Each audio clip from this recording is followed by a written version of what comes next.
Oke, ketemu lagi di video kali ini. Saya akan mencoba membahas tentang uji validitas dan rehabilitas instrumen penelitian. Nah, uji validitas dan rehabilitas ini adalah salah satu uji yang dilakukan sebelum penelitian berlangsung. Oke, yang pertama ingin saya jelaskan di sini, alat instrumen seperti apa yang harus diuji validitas dan rehabilitas. Nah, alat uji yang biasanya harus diuji validitas dan rehabilitas ini adalah berupa kuesioner. Nah, di sini saya jelaskan kuesioner itu adalah instrumen penelitian yang digunakan untuk mencari data hasil penelitian, di mana kuesioner ini berupa pertanyaan atau pernyataan. Nah, nantinya kuesioner ini digunakan untuk penelitian, jadi kita bisa tahu jawaban dari responden. Nah, adapun contoh kuesioner, saya di sini sudah membuat ada beberapa contoh, tetapi saya contohkan di sini ada dua. Ini contoh seperti ini dan contoh seperti ini. Nah, kalau ini biasanya si responden itu menjawab salah satu jawaban karena di sini adalah salah satu jawaban yang benar. Nah, untuk yang ini pernyataan bentuk untuk misalnya pertanyaan sikap, kepuasan. Nah, ini si responden tinggal memilih jawaban seperti ini. Di antara 5 ini mana jawabannya? Ini bisa sampai 10, bisa juga 5 seperti ini. Itu untuk alat instrumen yang diuji validitas dan rehabilitas. Nah, selanjutnya ada pertanyaan, mengapa sih alat instrumen atau kuesioner kita harus diuji validitas dan rehabilitas?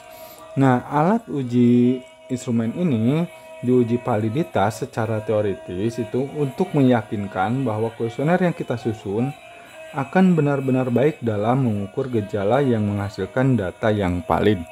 Nah, berarti dapat saya simpulkan bahwa kuesioner ini diuji validitas dan rehabilitasnya untuk melihat apakah pertanyaan dalam kuesioner itu bisa digunakan untuk penelitian atau tidak, karena kan uji validitas ini dilakukan sebelumnya.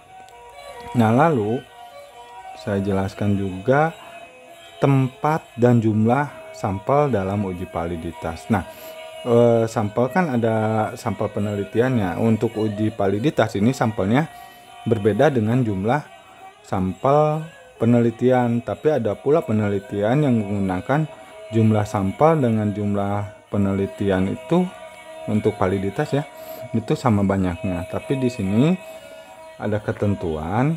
Kalau untuk jumlah sampel dalam uji validitas itu bisa saja kurang dari jumlah populasi kita yang sebenarnya, populasi penelitian.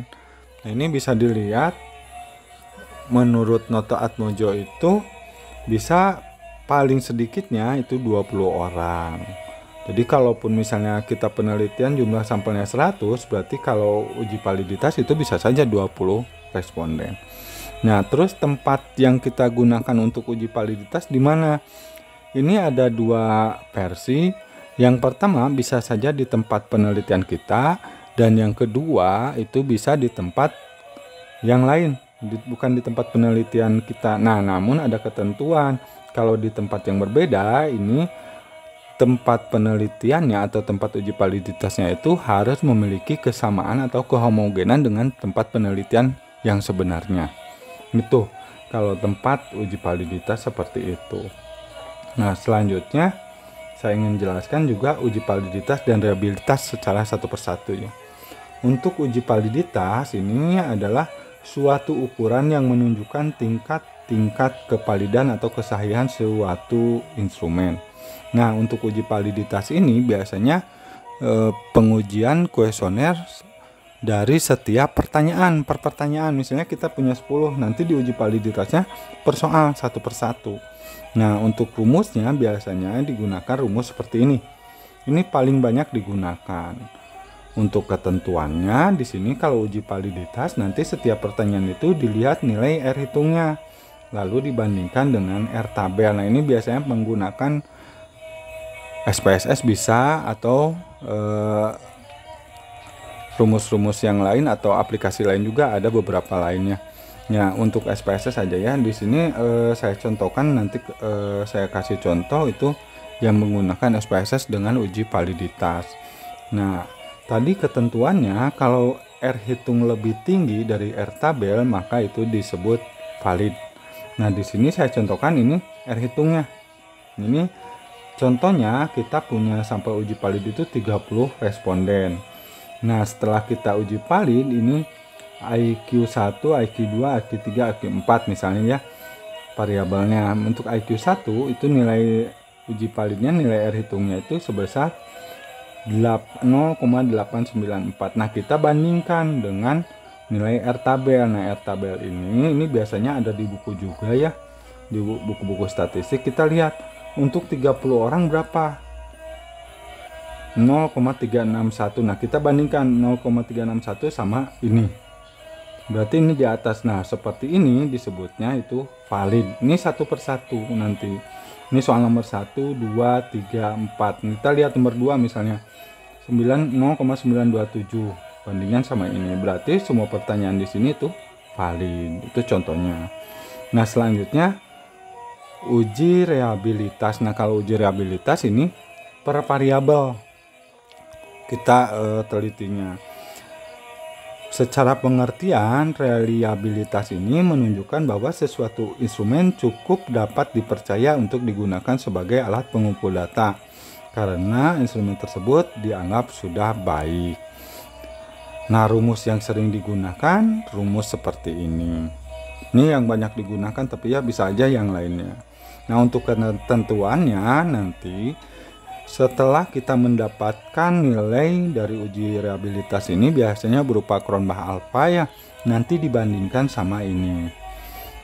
Misalnya contohnya seperti ini.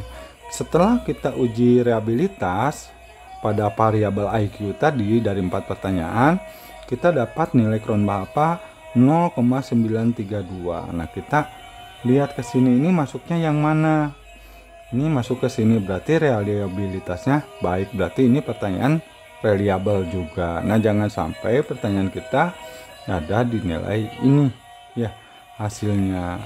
Nah, itu mungkin untuk uji validitas dan reliabilitas penelitian. Nah, ada pertanyaan, kalau uji validitasnya atau reliabilitasnya tidak valid misalnya atau tidak reliable, itu harus seperti apa? Ini ada dua kemungkinan. Pertama, bisa saja kalau pertanyaannya banyak itu dibuang dan tidak diganti dengan yang baru. Nah, kalau pertanyaan sedikit atau dirasa kurang cukup, itu bisa lagi membuat pertanyaan nanti diuji validitas lagi. Itu terserah pada kita sendiri atau pada ketentuan yang berlaku di kampus. Biasanya seperti itu. Mungkin itu yang dapat saya jelaskan. Jika ada yang terlewatkan oleh saya atau ada hal yang ingin ditanyakan, silahkan berkomentar di kolom komentar untuk bertanya atau juga melalui nomor WA saya, karena biasanya di deskripsi saya menyimpan nomor WA saya. Itu yang bisa saya jelaskan. Sekian, terima kasih. Semoga ini bermanfaat bagi kita semua.